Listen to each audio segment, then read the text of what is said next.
மாத்திரம் அப்படின்னு சொல்லிக்கிட்டு இருக்கிற இடத்துல என்ன இல்ல, விடுதலை உண்டாக மாட்டேங்குது. ஏன்னா பிதா யார் அனுப்புனாரு? இயேசு கிறிஸ்துவை அனுப்பி, இயேசு கிறிஸ்து பாவத்திற்கு பலியாகி, இப்போ நான் பாவின்னு சொல்றவன் தான் பாவத்துக்கு ஒரு ஒரு ஒரு ஒரு நிவாரணம் தேடுவான் இல்லையா? பாவினே ஒத்துக்காதவன் பாவத்துக்கு நிவாரணத்தை என்ன பண்ண மாட்டான்? ஏத்துக்கொள்ள மாட்டான். அப்போ ஃபர்ஸ்ட் ஸ்டெப் வந்து, நான் பாவி, எனக்கு ஒரு நிவாரணம் தேவைப்படுது. இது யார் நிவாரணம் கொடுப்பா?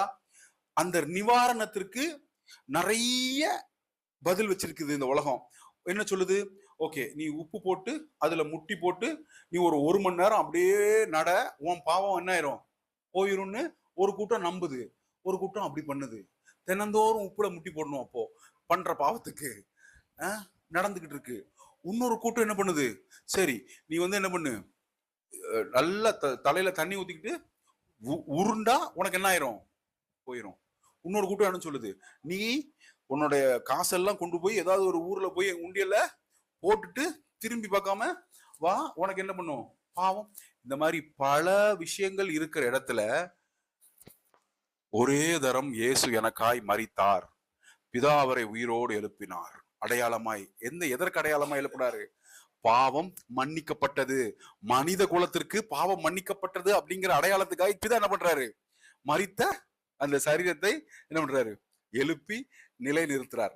இந்த இயேசு கிறிஸ்துவை அறிக்கை செய்கிற எல்லா நாவும் எதுக்குள்ள போகுது? விடுதலைக்குள்ள போகுது. இந்த இயேசு கிறிஸ்துவை அறிக்கை செய்யும் பொழுது நாம் என்ன அறிக்கை செய்கிறோம்?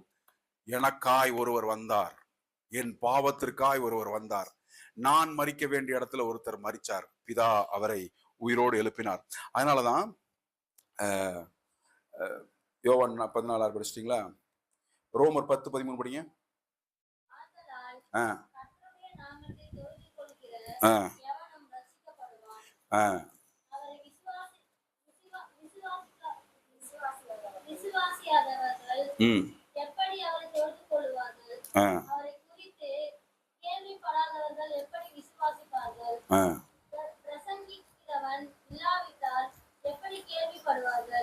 ஆமென், ஆமென்.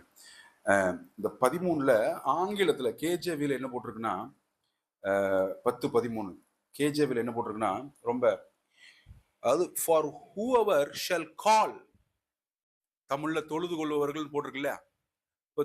சில நேரத்துல தொழுது கொள்ளுதல் அப்படிங்கும் போது, தொழுது கொள்ளுதல் அப்படிங்கிற வார்த்தையில சில நேரத்துல என்ன இருக்காது? வாயில சொல்லிதான் தொழுது கொள்ளணுமா? வாயில கூப்பிட்டு தான் தொழுது கொள்ளணுமா? நான் அமைதியாவே என்ன பண்ணுவேன்? நான் மண்டிட்டு